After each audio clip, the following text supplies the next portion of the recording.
Goethe declared, "The beginning and the end of all literary activity is the reproduction of the world that surrounds me by means of the world that is in me, all things being grasped, related, recreated, molded, and reconstructed in a personal form and an original manner."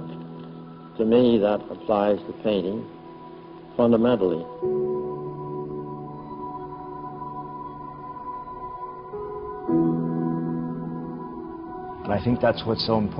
Creo que por eso Edward Hopper es tan importante para los creadores de imágenes, porque él puso de manifiesto que las imágenes que creamos parten de la realidad, de las cosas que nos rodean, y sin embargo son expresión de un mundo interior propio, íntimo. Él concebía las figuras de sus cuadros como si fueran personajes de una película.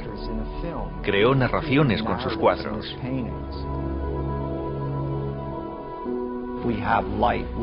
Nosotros contamos con la iluminación, las localizaciones, pero lo que Hopper consiguió fue lo más difícil, que es dar forma al universo interior de sus personajes.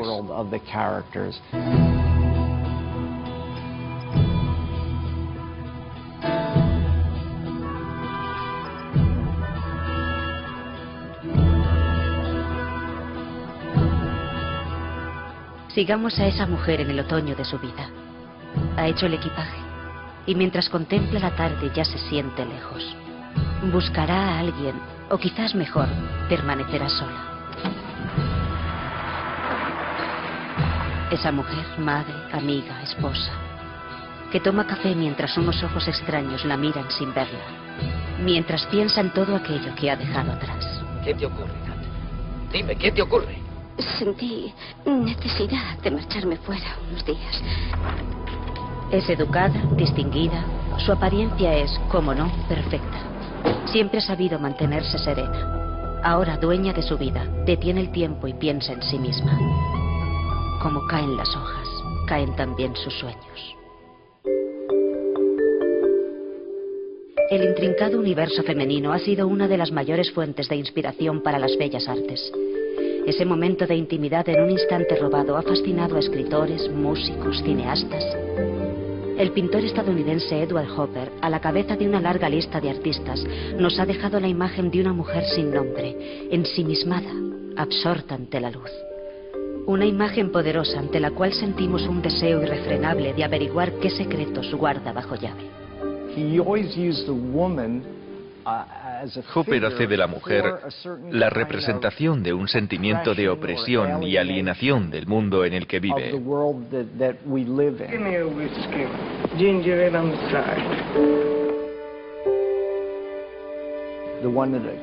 Me viene a la memoria un cuadro titulado La Autómata, en el que vemos una gran ventana detrás de una mujer. Esta imagen crea y transmite un estado emocional a través del rostro inclinado de la mujer. No nos está mostrando los detalles de su cara, porque no es su rostro lo importante para activar nuestra respuesta emocional hacia ese personaje. O sea, cuando pinta a una mujer que está medio vestida y se queda abstraída, ¿no?, pensando, está pintando lo que a nosotros nos pasa cuando vamos a entrar en una ducha y de repente en un momento determinado estamos en suspenso, ensimismados. Ese momento de suspensión, de ensimismamiento, claro, es algo que tiene que ver con nosotros, que generalmente tiene que ver con estados no necesariamente melancólicos o tristes, sino que tiene que ver con estados de ensimismamiento. De repente no estar atubullado, o sea, de repente hemos interrumpido una labor doméstica, ¿no? O nos hemos quedado con el cazo en la mano, ¿no?, con una cosa, de repente hemos suspendido esa especie de flujo continuo, absurdo, y de repente nos hemos puesto a pensar.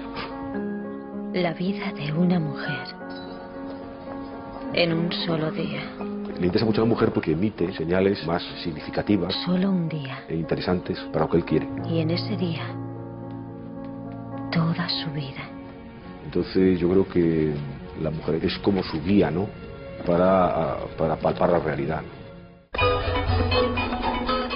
Una guía que nos llevará a conocer los lugares más frecuentados por la pintura de Edward Hopper. Esas estaciones de servicio que aparecen de pronto en medio de desoladas carreteras. Trenes que atraviesan una naturaleza árida e inhóspita. faros que imponen su nítido perfil en altas colinas, moteles, cafeterías en las que los comensales no cruzan sus miradas. Y por fin, tras días de intenso viaje, aparece ante nosotros la gran ciudad. Los paisajes urbanos pintados por Hopper transmiten desasosiego, como si se tratara de ciudades fantasmales desde cuyos edificios algo, no sabemos muy bien qué, estuviera observándonos. Y esto se ve en los cuadros de Hopper, como en ese famoso edificio de ladrillo, con el distintivo de una barbería en la acera, que es a su vez el personaje principal. No existe una figura humana que nos desvíe la atención. Desde los oscuros huecos de las ventanas que parecen ojos sin vida, lo que llama la atención es ese poste que sí parece una figura extraña. En estos cuadros da la sensación de que las cosas inanimadas cobran vida y de que hay algo inestable en ellas. No nos da la impresión de que las cosas estén construidas sobre una base sólida. Ni siquiera los edificios. A veces sí que nos parecen más seguros que los cuerpos de algunas de las mujeres que pinta en las habitaciones, pero hay algo en ellos que los hace elevarse de alguna manera, algo que también es la clave de su complejidad. A través de lienzos tan admirados como Chop Suey o Halcones de la Noche, Hopper consiguió capturar el pulso psicológico de un lugar y época concretos, la Norteamérica de mediados del siglo XX, convirtiendo sus imágenes en auténticos iconos de la modernidad. Dios, ¿por qué? ¿Por qué este mundo? Porque así es como es. ¿Cómo te llamas? Ruby. Soy Ruby. América tiene unas características muy nítidas, para nosotros por lo menos. Entonces, bueno, eso es lo que pinta Hopper. Y yo creo que todo eso, si lo quieres ver reflejado en el cine o incorporado en el cine o que influyeron en el cine, lo ves. Pero a lo mejor no, es que sencillamente están representando el mismo mundo. ¿Ves? Él vive ahí. Boo solo sale de noche cuando estamos durmiendo y está muy oscuro. Si te despiertas por la noche, podrás oírle. Creo que los temas de Hopper son claramente americanos, en íntima relación con la realidad americana. Pero ya no se trata de ese sueño americano, sino que es una vuelta a la realidad. Los personajes son héroes humanizados que ya no creen en nada más, que sufren manifiestamente de soledad. Están perdidos en la ciudad. En esos espacios que dan siempre una impresión de tristeza total. Las luces de la ciudad brillan, pero no para los que están en esos interiores que muestran sus cuadros. Porque Hopper esa sensación de soledad la tiene incluso habiendo personas. Ese sentimiento de personas solas en el planeta lo tiene de una manera extraordinariamente potente, fuerte, y que es su espíritu, y que es América. Es una ciudad, sí, que al ser una gran capital, pero él la representa casi siempre en los momentos de calma, de que no el ajetreo de la vida urbana. Él, en cierta manera, crea una intemporalidad, ¿no? Crea de repente como si hubiera un vaciado del tiempo, ¿no? Pues vemos a alguien que está trabajando en una oficina, vemos las luces de la mañana, de la tarde, alguien que se está vistiendo, o sea, hay una secuencia que está pidiendo, y entonces lo que hace es congelar.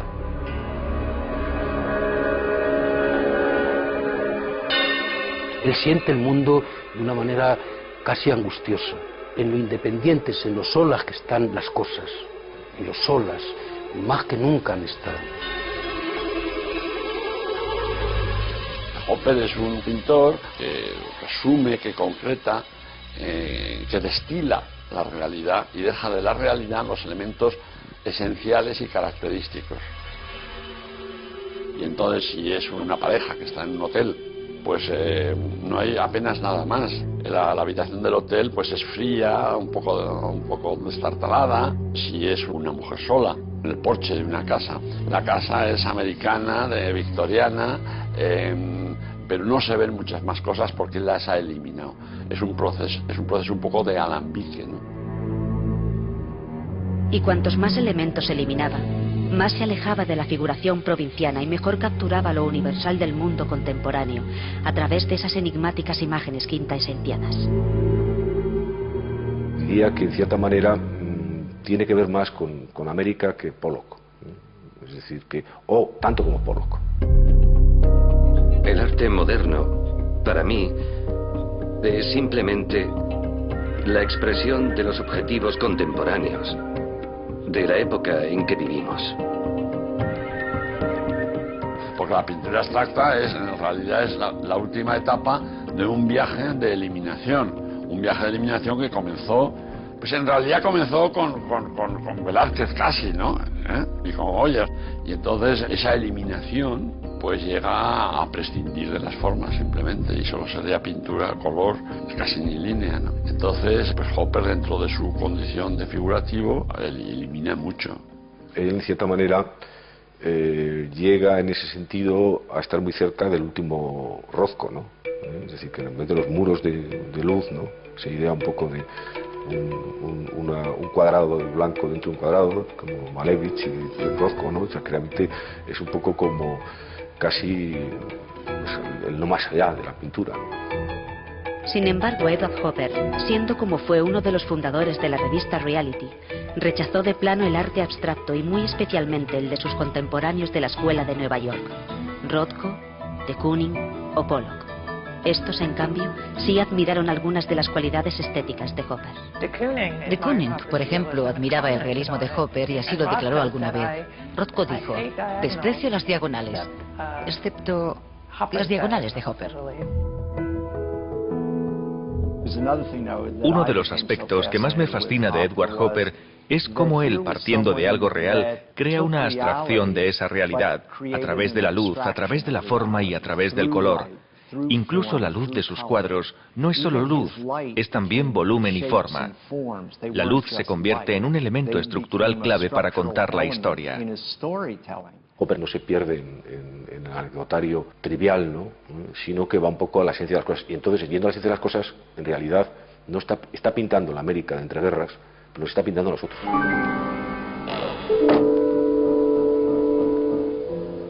Eso es, yo creo, que la grandeza del artista, que consigue hacer su pequeño territorio como universal y hace que expandir esa provincia. Es como el Arles de Van Gogh o el Delft de Vermeer, que ya forma parte de toda nuestra cultura.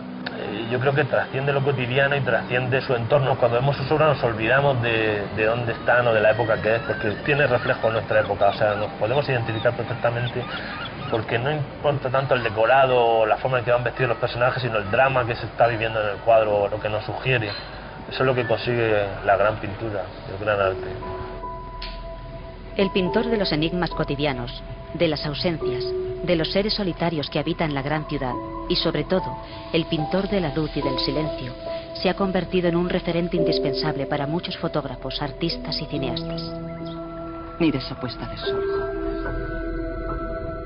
Es un camino que se suponía que era como un camino baldío, de un solo recorrido, como una figura que se desvía por una carretera solitaria y que no va a tener como seguidores, pero sin embargo ha sido muy fértil y mucha gente se ha fijado en su forma de ver la realidad.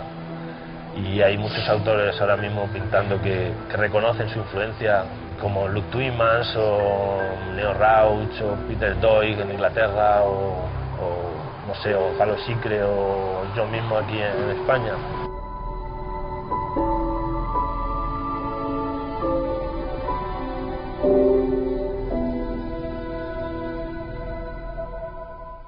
I attempted to paint a white sunlight rather than yellow, which many painters drop into the habit of painting sunlight as yellow.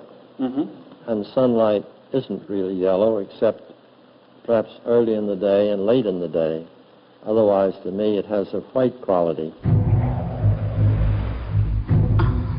¿No es fantástico este sol? Alguien que buscó con tal insistencia la captación absoluta de la luz en sus cuadros no podía pasar desapercibido a un arte como es el cinematográfico, basado en la elaboración de figuras de apariencia real a través de la proyección de luces y sombras. Un arte que hunde sus raíces en el mito de Platón y las sombras chinescas. Usted debería saberlo por experiencia. Solo ven las sombras que el fuego refleja en las paredes de la cueva que les está permitido ver. Hopper sicuramente è un artista che utilizzando in un modo muy específico la luz e la ombra è uno degli artisti che más rappresentativi in questo campo dell'arte visuale, perché él ha rappresentato un tempo, la vita di un periodo storico che dà una rappresentazione figurativa muy fuerte. Y ese momento tiene que estar iluminado con esa luz tan descarnada, tan poco poética, una luz que pertenece mucho a la sensibilidad del hombre del siglo XX, es una luz muy planetaria. Yo creo que nunca se ha pintado una luz así. La cosa che mi ha colpito da Hopper sono uno studio muy personal e nello mismo tiempo muy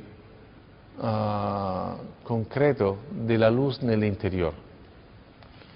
La luce in una stanza, in un lugar, la luce de noche. Un haz de luz afilado y oblicuo que se cuela a través de una ventana o los tubos de neón arrojando una luz fría y eléctrica expresan una atmósfera de incomunicación y aislamiento total que ha fascinado a maestros de la iluminación cinematográfica como Vittorio Storaro o Eduardo Serra. Amor mío. El pintor más importante che rappresenta la luz della vita. Lui è sempre muy solar. Ha sempre una sensazione di luz, non di sombra con él. E anche quando hai l'ombra. Ma sempre il sol è il protagonista. Sempre. Non in Caravaggio. Caravaggio è l'ombra, è la protagonista.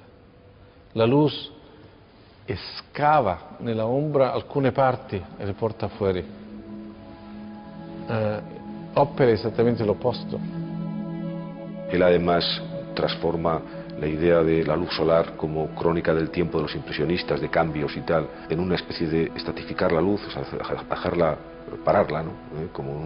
Entonces, la influencia de la fotografía viene de eso, ¿no?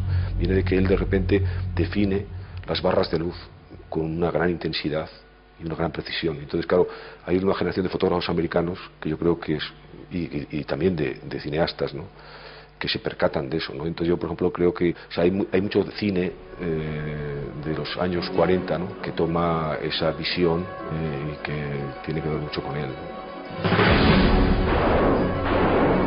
Si se nos permite una licencia poética, podríamos citar sin temor a equivocarnos a pintores como Caravaggio y Rembrandt como los primeros iluminadores cinematográficos. Los claroscuros y ese juego de luces y sombras han sido claves para la concepción de la luz en el cine. Nos hemos inspirado mucho, evidentemente, en la obra de esos pintores que han dado un papel particular a la luz. Por supuesto, Vermeer, Caravaggio, Rembrandt. Eso sobre todo para los directores de fotografía. Pero no solo los fotógrafos. También los directores se han nutrido de ellos para el encuadre, el enfoque visual, una mirada concreta o una puesta en escena.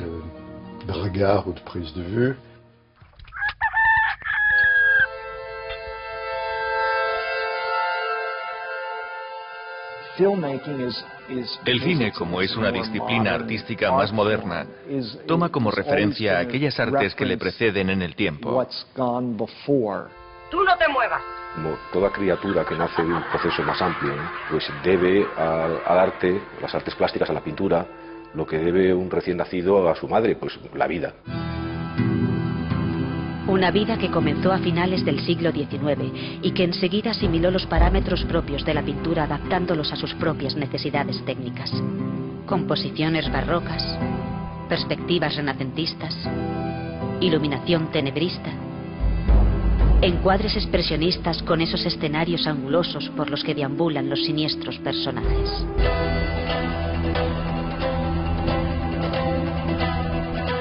El séptimo arte también encontró en los lienzos una inestimable fuente de información sobre usos y costumbres de las épocas y sociedades que deseaba retratar. Siempre se había recurrido en el cine, cuando había películas de una determinada época, por ejemplo la Kermés heroica, ¿no?, y en otros muchos casos, pues se había recurrido a la práctica, digamos, de rendir homenaje a un artista concreto, ¿no?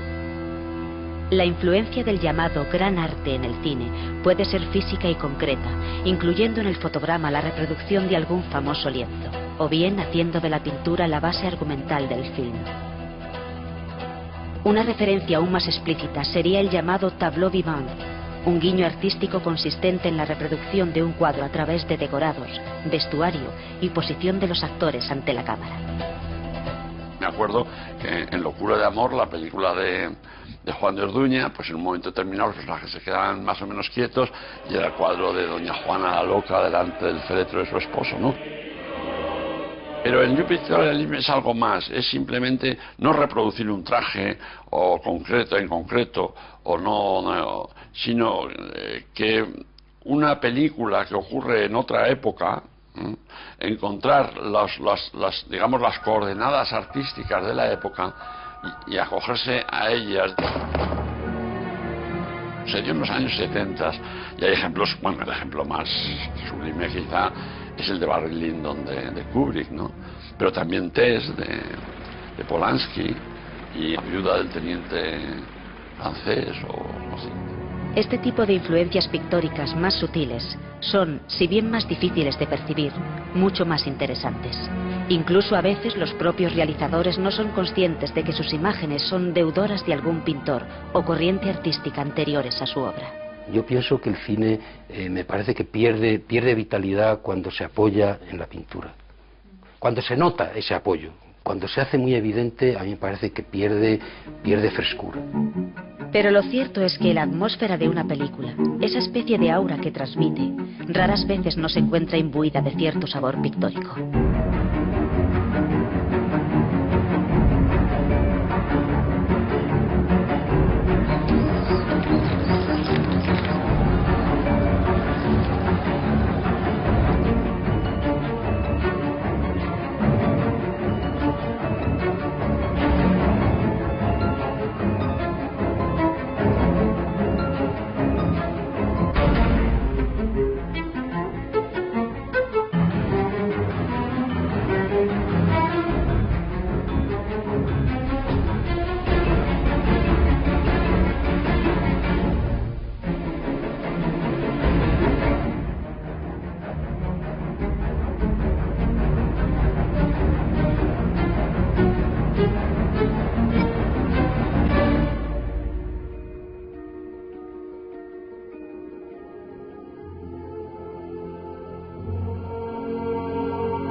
Con su obra, el artista narra, reflexiona y transmite esos sentimientos que le inquietan y atormentan.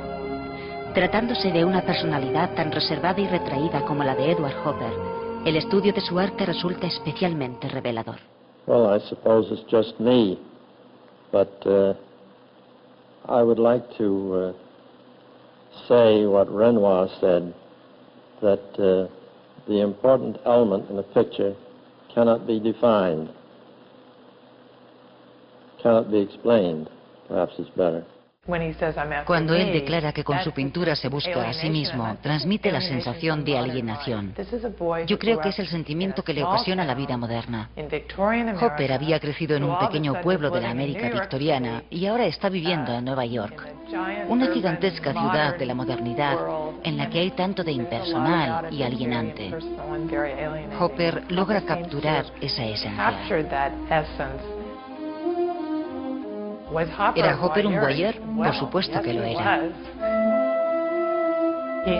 Tenía la costumbre de mirar desde las vías del tren elevadas a la gente en sus apartamentos, especialmente cuando de noche las lámparas estaban encendidas y podía verse el interior de las casas a través de las ventanas. Era como entrar en las vidas ajenas, incluso en sus momentos íntimos. Esto es una metáfora de la experiencia en el cine cuando sentados en un lugar oscuro somos voyeurs mirando a la vida de los que están en la pantalla. Fue un mirón genuino.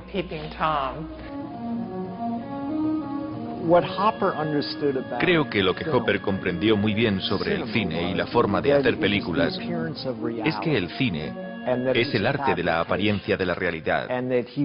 Es una fabricación. Y como en el cine, Hopper no duda en tomar elementos de la realidad y crear su propia ficción.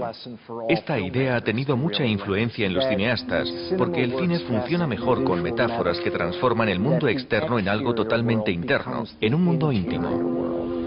Es como un agujero. Me he quedado tan aislado y ahora tengo miedo. Algo que también tienen sus imágenes es que cada uno de los elementos que vemos en el cuadro forman un todo. La luz, el color, la distancia que separa a las figuras. Todos los elementos van definiendo a estos personajes, forman parte de su narrativa. Y este es un mecanismo similar al que buscamos los cineastas. Son los elementos con los que contamos.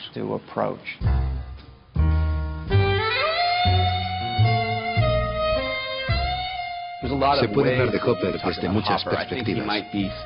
Puede que su estilo moderno sea el más recurrente en el cine americano, mucho más que el de otros pintores o movimientos representativos.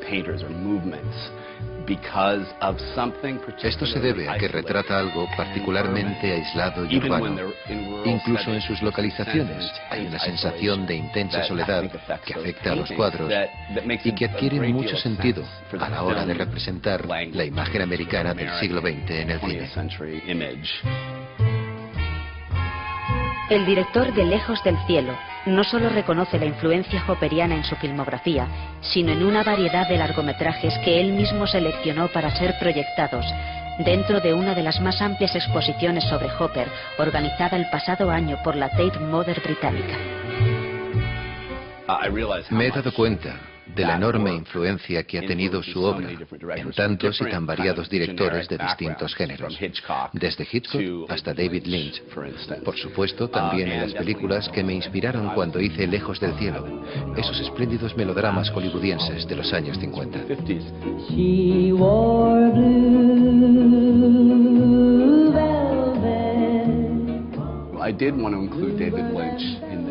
Incluí a David Lynch en este ciclo de películas asociadas a la obra de Edward Hopper. Y no porque en sus películas podamos reconocer fotogramas literales de los que digas, eso es un cuadro de Hopper, como si es el caso de algunas películas de Alfred Hitchcock. Sin embargo, sentía que había una especie de sensibilidad que conectaba directamente a Hopper con David Lynch y que tiene que ver con una extraña sensación de aislamiento, algo espeluznante que sucede en medio de una escena muy normal. Preciosa noche. Esto se puede ver en todos los detalles de los cuadros de Hopper. Lo grotesco, lo surreal, la pesadilla durmiendo en las esquinas del marco. A veces se encuentra en esos globos oculares que parecen balas de estas mujeres que pinta. Siempre tienen los ojos negros, no tienen vista. Hay algo extraño en ellos. De algún modo derrumban el mecanismo exhibicionista que busca el voyeur. Y pienso que todo esto está en Hopper y podría decirse que también en Lynch. David Lynch in his films. Que he estado llorando por tu amor. You feel as implicated. Te sientes implicado cuando estás absorto en el espectáculo, obligándote a posicionarte de un lado o del otro. Hopper deja su impronta en todos aquellos cineastas que, como el director de Terciopelo Azul o Mulholland Drive, retratan las sombras que se esconden tras aparentes escenas idílicas. Submundos de violencia y sufrimiento bajo una armonía de cartón piedra. Bien, creo que si hay algo que está claro en Hopper, es lo gótico. El tipo de películas sobre pequeños pueblos de América. Esos que aparecen a menudo en sus lienzos y que a veces funcionan como fantasías de una idea soñada de América. Pero hay algo en esos cuadros que está acechando, algo muy real que está relacionado con la realidad del miedo, la superstición y la religión, y con todas las tradiciones americanas que sobreviven en esas comunidades aisladas. Y puedes sentir todas esas tensiones y a veces esas locuras en películas como La sombra de una duda de Hitchcock. ¿Qué es lo que sabéis, idiotas? No tenéis nada contra mí. Quise incluir en mi lista una gran película que transcurriera en un pueblo americano aparentemente perfecto, en el que subyace un halo de criminalidad y desconfianza urbana, envenenando la clara separación entre el bien y el mal. ¿Sabes que si derribaran las fachadas de las casas no encontrarían más que cerdos? El mundo es un infierno. ¿Qué importa lo que pasa en él? La sombra de una duda, protagonizada por Joseph Cotten, es solo una pequeña muestra de la enorme influencia pictórica y sobre todo hopperiana en el cine del director británico. Y no solo en sus encuadres y composiciones, sino en algo inherente que va más allá de lo puramente visual. Como Hitchcock, Hopper observa a sus personajes sin que estos se den cuenta. Es el placer de mirar sin ser vistos. También sería partidario de hablar de películas como La ventana indiscreta, ¿no? Que claro, evidentemente es un voyerismo, es un personaje que está viendo un cuadro constantemente a través de y además con emisarios, o sea, todo tiene un aire hopperiano, ¿no? En el espíritu de la propia historia.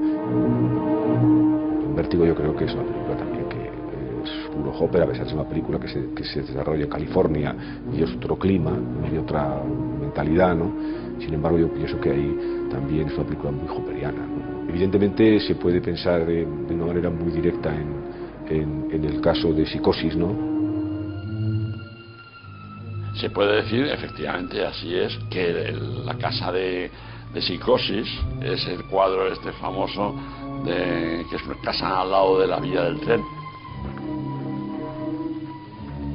Tengamos en cuenta que también se podría decir que es la casa que en el fondo es gigante, la de los Stevens, ¿no? El primer cuadro que compra el Museo de Arte Moderno de Nueva York, el MoMA, es precisamente Casa junto a las vías del tren. Aislada, siniestra o decadente como la mostró el fotógrafo Néstor Almendros para Días del Cielo de Terence Malick y por la que recibió el Oscar. La casa junto a las vías del tren, pintada por Hopper en 1925, es uno de los mejores ejemplos de cómo Hopper dotó a sus arquitecturas de personalidad propia, envolviéndolas en un halo de tristeza y abandono que las hacían parecer más que un hogar, una inquietante amenaza.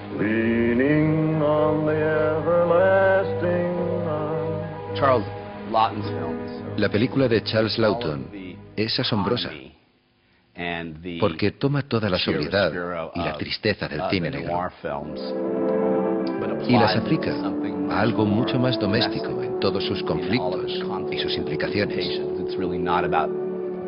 Aunque cierta bruma de criminalidad recorre la película y se lleva a cabo, realmente trata sobre el impacto que ejerce en los niños, la familia y la esposa, y sobre el pastor corrupto. Me gusta porque recoge la energía y el peligro del cine negro y los implanta firmemente en la imaginación y en los miedos de los niños.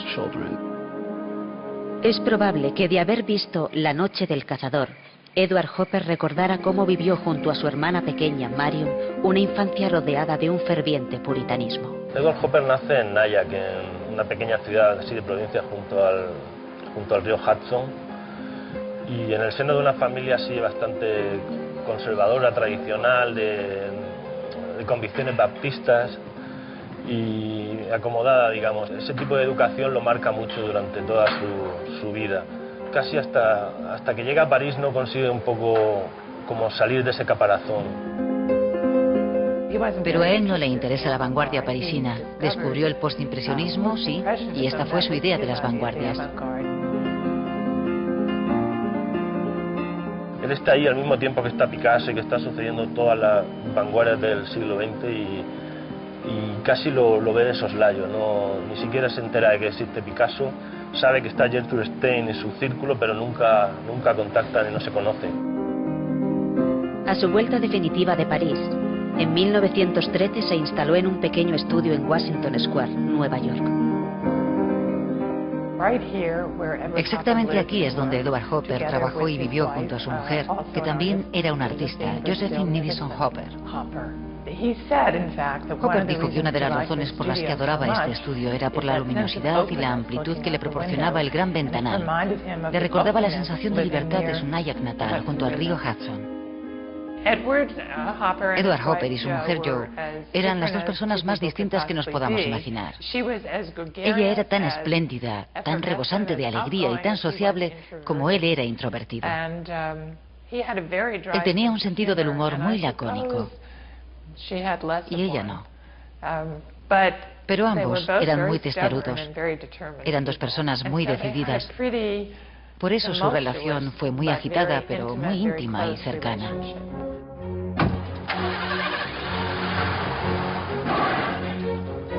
El matrimonio Hopper pasaba largas temporadas de viaje recorriendo en coche las carreteras de los Estados Unidos, desde Nuevo México hasta Cape Cod en Massachusetts, donde instalaron su casa de verano. No fue una cámara fotográfica, sino un pincel y unos lienzos los que dejaron constancia de esta particular road movie vital. Por ejemplo, en la obra titulada Gasolinera, en ella vemos cómo los objetos y las formas quedan cortadas por los márgenes del lienzo. Es como si se tratara de un fotograma en el que no hay un momento definitivo. Es como si hubiera un elemento temporal dentro del cuadro, con inicio, desarrollo y final, que despierta nuestro interés en saber más, en averiguar lo que ha ocurrido antes y lo que sucederá después del instante que capta la imagen.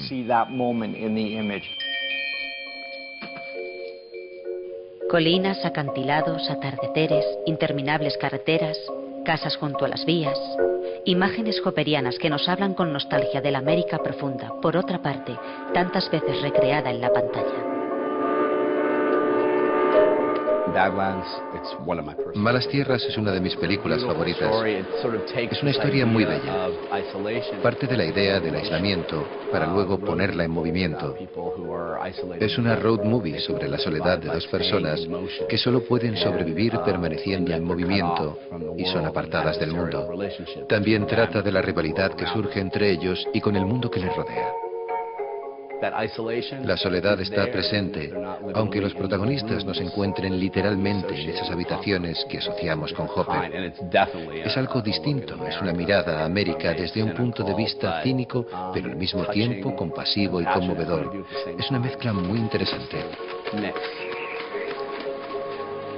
Mucho menos compasivo es ese mundo que el propio Todd Haynes nos ha mostrado en dos de sus largometrajes considerados de culto, incluidos también en el ciclo de películas de la Tate Modern, Safe y Lejos del Cielo, ambos protagonizados por Julianne Moore, en los que unos personajes vulnerables son aprisionados en una especie de burbuja claustrofóbica que aplasta sus vidas. Supongo que vas a decirme que quieres el divorcio. Estas son dos de mis películas que tienen más que ver con el mundo de la mujer y que tienen desde luego un look muy hopperiano. Creo que eso ha sido lo más duro de todo. Mantener ese secreto. Toda nuestra vida en la oscuridad.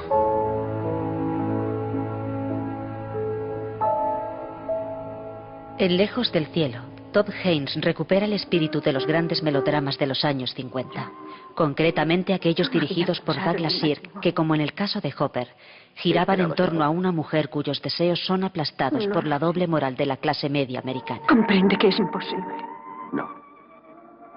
Lo nuestro es lo que importa. Hopper utiliza la imagen de la mujer como metáfora de su propio mundo interior, de sus emociones y sentimientos, mientras que para Douglas Sirk, los personajes femeninos le sirven para hacer una crítica social de la América de los años 50. Cari, querida, ¿qué es lo que me han dicho de ti? ¿No le he visto a usted antes en alguna parte? Pues, señora Humphrey, es probable que en su jardín. Un mundo en el que habitan esos personajes femeninos a los que no se les permite tomar las riendas de sus propias aspiraciones y necesidades. Se encuentran encarceladas en el mundo que les rodea, y es así como en una prisión como se muestran en pantalla, tras cortinas, ventanas, puertas, esculpidas en un contraste de luz y sombras como en el cine negro.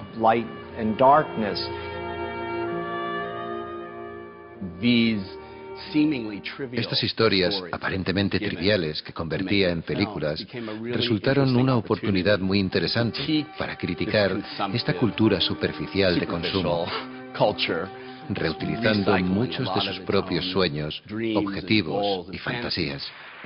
Pero creo que encontró una forma muy concisa e implícita de hablar sobre algo extremadamente vacío en la base de esos sueños dorados que llamamos americanos. Tiene gracia. Después de sufrir y de luchar durante años, lo consigues. Y descubres que no merecía la pena. Cada fotograma cuenta una historia. Cada fotograma habla de la claustrofobia que sienten esos personajes femeninos maravillosamente descritos, bien vestidos. Esas mujeres que están atrapadas y están solas. Más aún quizá debido a ese bienestar social.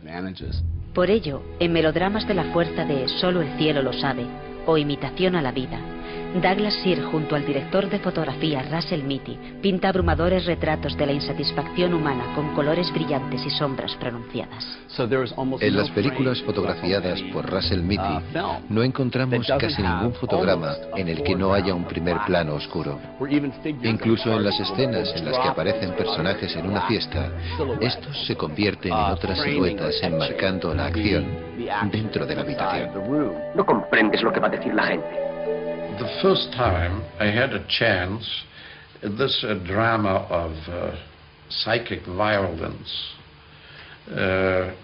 to use, I would like to call it my stage style. Lo nuestro ha terminado. Which still has to do a little bit with expressionism. Meaning, as a painter I would say in the use of primary colors, you know what it means, of not broken colors, not using the sentimental colors. I avoided that because I, of course for dramaturgical reasons, you know, I felt it needed violence and the colors too. It needed, because the picture is full of violence, you know.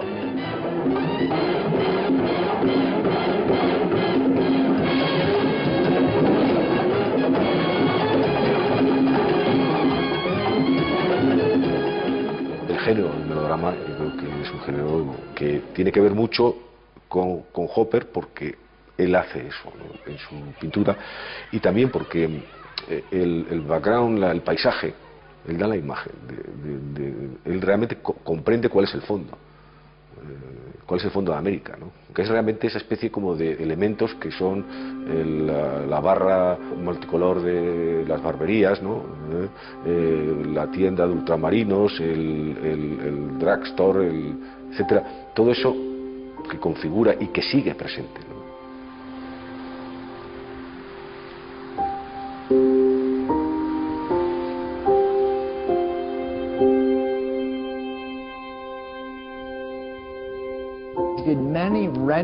Hopper hacía muchas localizaciones hasta encontrar la perspectiva adecuada para sus historias, como un director de cine que recorre el set de rodaje con el visor de director hasta que encuentra el punto exacto desde donde quiere narrar la historia. Hopper construía las imágenes muy meticulosamente y con mucho cuidado. Un cine de Nueva York es una pintura de 1939 en la que vemos a Joe como una acomodadora. Ella posó allí mismo en el pasillo de entrada, fuera de este apartamento. Hopper recorrió 5 salas de cine diferentes e hizo hasta 50 bocetos para este cuadro. Así que realmente representa la quinta esencia de una sala de cine de Nueva York, pero ninguna en particular.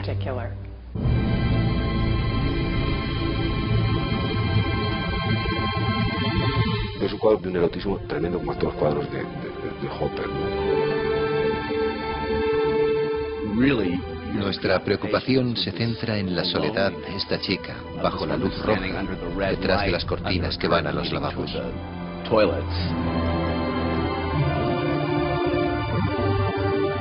Por si fuera poco, esta mujer está absolutamente abatida, ¿no?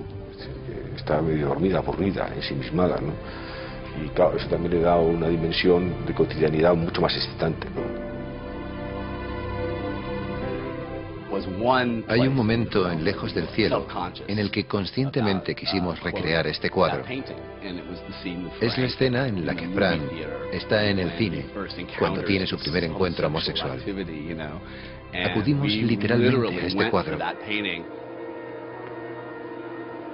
Y en cierto sentido yo siempre digo que Hopper es un buenísimo dibujante o diseñador de storyboards. Al hacer storyboard tú no dibujas más que lo imprescindible. Pintas dónde está el personaje, dónde está la ventana, dónde está el techo y dónde está la silla. Pero no dibujas en el storyboard las cosas que hay en esa casa, sino que has eliminado todo lo que no sirve para el propio rodaje. Él va un poco lo que le interesa a un cámara, a un director, ¿no? Le interesa que haya una serie de elementos significativos, no que haya demasiados, porque entonces hay confusión y caos, ¿no?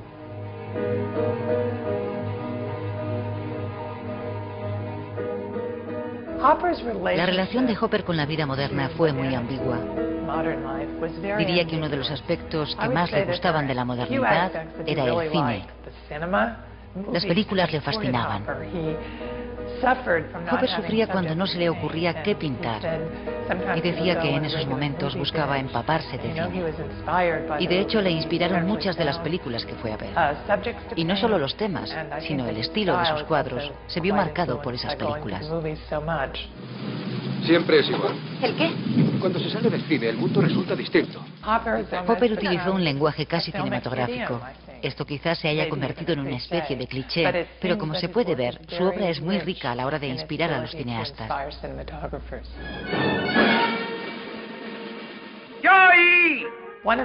Uno de los ejemplos más interesantes es el caso de Elia Kazan, quien afirmó que Hopper era uno de los artistas que más le habían inspirado, sin saber que Hopper adoraba sus películas. Lo que más le cautivaba del cine era la sensación de realidad. Cuanto más convincente era una película, más le gustaba.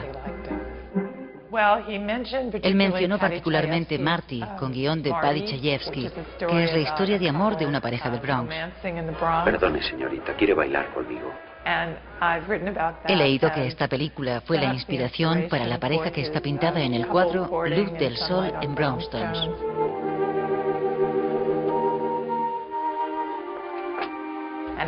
Por supuesto, le encantó la película Los niños del paraíso de Marcel Carné. Concretamente fue la inspiración para su último cuadro, Dos comediantes, que muestra a él y a Joe como dos actores de la comedia del arte saludando en el escenario. ¿Qué puede haber más cinematográfico que esto? Con sus lienzos, Hopper buscaba sugerir más que mostrar. Una cualidad que le conecta con toda una corriente cinematográfica, con Turner a la cabeza, cuyo principio artístico se basaba en renunciar a lo explícito, apelando así a la imaginación del espectador. Esos rostros que miran hacia algo o alguien situado fuera de los límites del cuadro, nos recuerdan a esos grandes momentos de tensión en los que un sonido o una sombra nos indican la presencia de algo fuera de plano. El contraste entre la candidez del hogar y el mundo sórdido, malsano y amenazante del exterior está en los cuadros de Hopper, como también lo está en El hombre leopardo de Turner, o en los clásicos del cine negro, con esos rincones suburbanos que tanto agradaban al Edward Hopper más cinéfilo.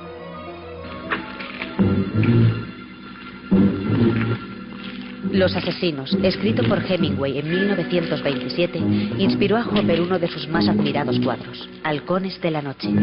Este lienzo, también conocido como Los trasnochadores, fue a su vez clave para recrear la atmósfera de ese relato corto en su adaptación cinematográfica. Tú, ¿cómo te llamas? Adams, Nick Adams. Otro chico listo. El pueblo está lleno de listos. Cuadros como Halcones de la noche han colaborado mucho para infundir esta sensación de que Hopper es la quinta esencia del cine negro en la pintura, y que tiene que ver con la soledad urbana, escenas nocturnas, sombras oscuras, extraños, encuentros en la noche, palidez en los rostros y mujeres de labios muy pintados. La novela negra dio forma literaria a ese mundo gobernado por la corrupción y el crimen. Los dos somos canallas. De las páginas escritas por Dashiell Hammett o James M. Cain salieron minuciosas descripciones de mujeres fatales, gángsters y asesinos que esperaban agazapados en rincones oscuros. De ello tomó buena nota Edward Hopper. A Hopper le interesaba mucho el cine negro. He leído en algún sitio que le gustó mucho El halcón maltés de John Huston. Tome asiento, señorita Wonderly. Él comprendió cómo en el cine negro se utilizaban ciertos elementos visuales que acentuaban esa especie de opresión, de paranoia, elementos que fueron muy utilizados en la América de los 40 y 50, es decir, la iluminación muy marcada y unos encuadres muy agresivos.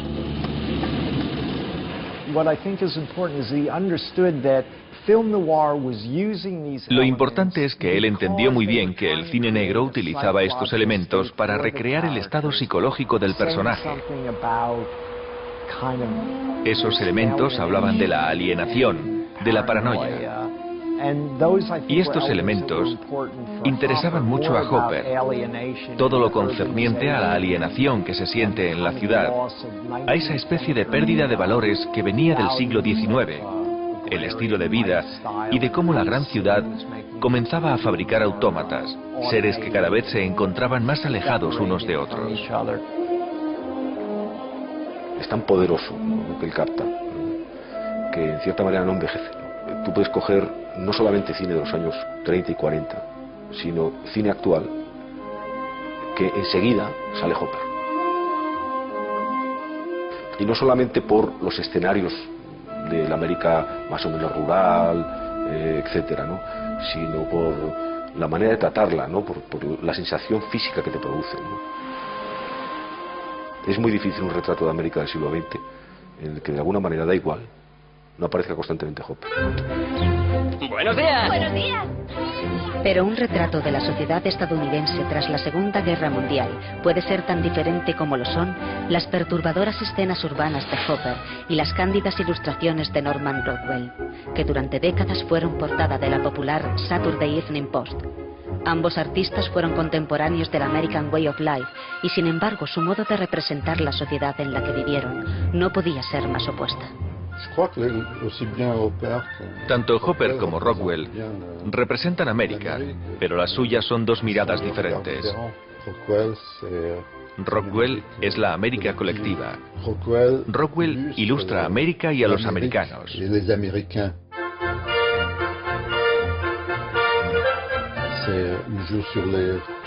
Juega con todos los símbolos, todos los elementos emblemáticos para construir este ambiente americano, feliz, dinámico, triunfal. Barnes es el brillante inventor de la última locura de América. Hopper es el contrario, por supuesto.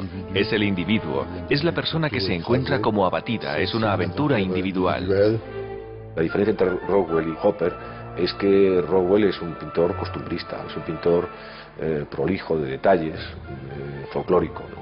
Esa América edulcorada, de la mantequilla de cacahuete, de la familia feliz reunida ante el televisor, de las travesuras infantiles y de los héroes de guerra, tuvo también su representación cinematográfica. Norman Rockwell, la pintura, era lo que Frank Capra al cine, ¿no? ¿Quién era ese? O sea, esa América cándida, pura, vital, bondadosa. En cambio, Hopper era lo mismo, pero no había detalles, no había anécdota, no había argumento. Podríamos decir entonces que Edward Hopper representa para la pintura lo que para el cine todos aquellos que dedicaron sus películas a descubrir el lado más oscuro del sueño americano, dejando en el espectador cierto desasosiego. Con todos estos elementos que Hopper utilizó, fue creando esa especie de narración de final abierto que permite al espectador completar él mismo la historia. En este sentido fue un auténtico cineasta. Y creo que si ha repercutido tanto en los realizadores es por esto, porque entendió el poder de las imágenes abiertas a interpretaciones, imágenes que surgían de su interior aunque utilizaran elementos del mundo exterior para manifestarse.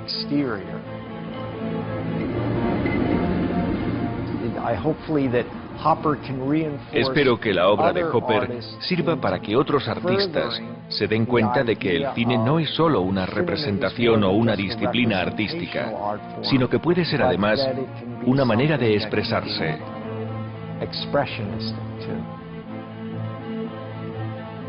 Aunque sin abandonar del todo las galerías y los museos, que son sin duda los lugares óptimos para saborear los lienzos, el cine ha tendido un puente entre ambas disciplinas. Esta intertextualidad entre la pintura y la puesta en escena cinematográfica, entre el llamado gran arte y el arte del entretenimiento, demuestra que no existen fronteras entre ambos medios de expresión.